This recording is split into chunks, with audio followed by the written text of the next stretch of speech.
các anh chị và các bạn bài khiêu vũ dưỡng sinh Zumba lay đen trên nền nhạc tiếng gió xôn xao. Bài biểu diễn khiêu vũ dưỡng sinh Zumba tiếng gió xôn xao gồm 2 phần, phần 1 và phần 2. Phần 1 thì gồm có 10 động tác, chúng ta sẽ đi 4 hướng. Phần 2 thì gồm 23 động tác, chỉ đi có hướng mặt trước. Bây giờ chúng ta sẽ đi toàn bộ bài từ hướng mặt trước.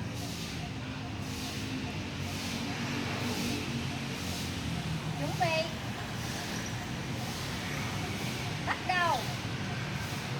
1 2 3 4 2 2 3 4 3 2 3 4 4 2 3 4 5 2 3 4 6 2 3 4 7 2 3 4 8 2 3 4 9 2 3 4 10 2 3 4 1 2 3 4 2 2 3 4 3 2 3 4 4 2 3 4 5 2 3 4 6 2 3 4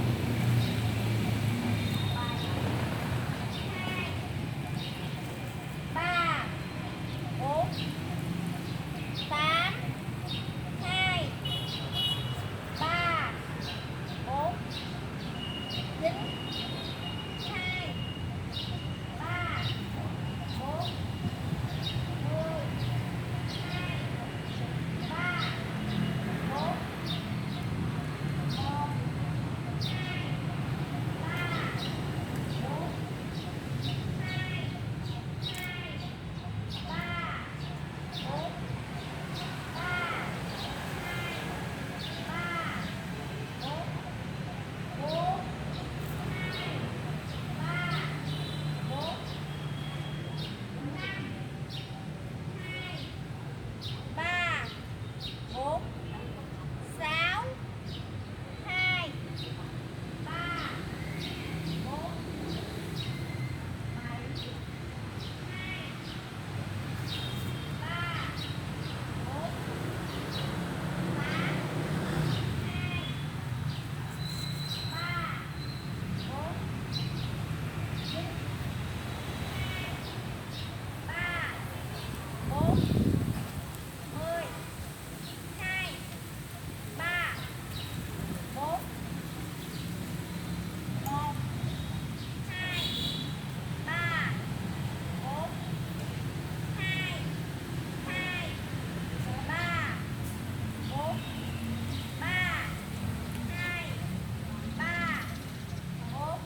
gồm 10 động tác.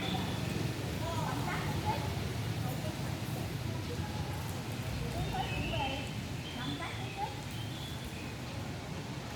chân phải bước lên bước 1, chân trái bước lên bước 2, chân phải bước lên bước 3, chân trái bước lên 150. Động tác số 2, chân trái lùi, chân phải luồn, chân trái luồn,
tác thứ nhất.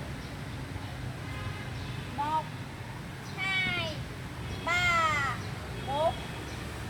2 2 3 4. Đó là hướng mặt trước. Bây giờ Phương đi hướng mặt sau cho các bạn dễ nhìn theo.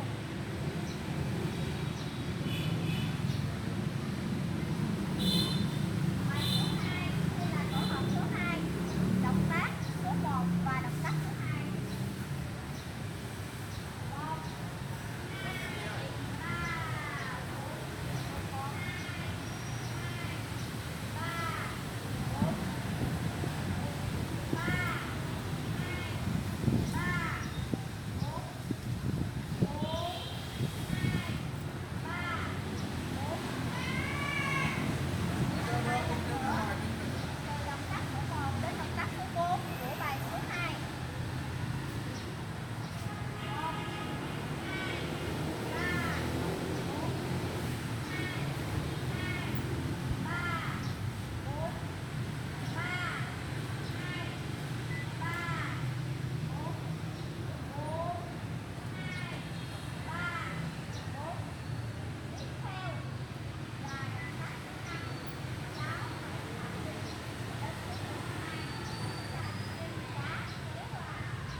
nãy giờ chúng ta đã đi phần chi tiết của bài 1 và bài 2.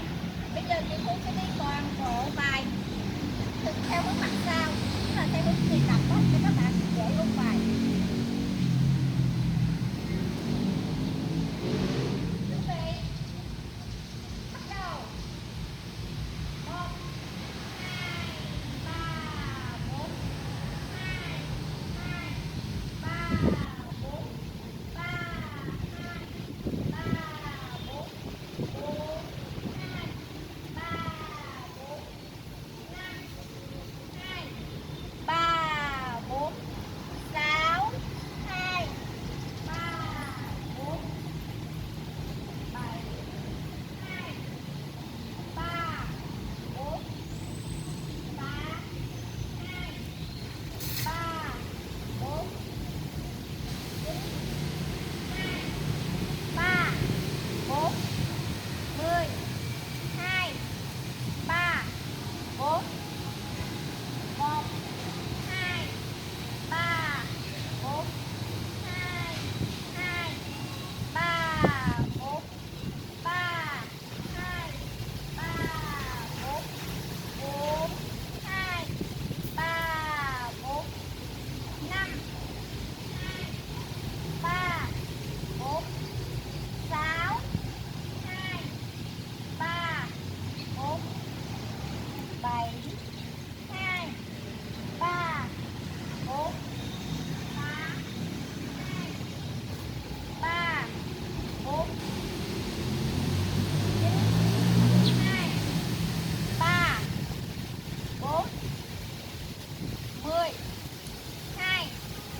sông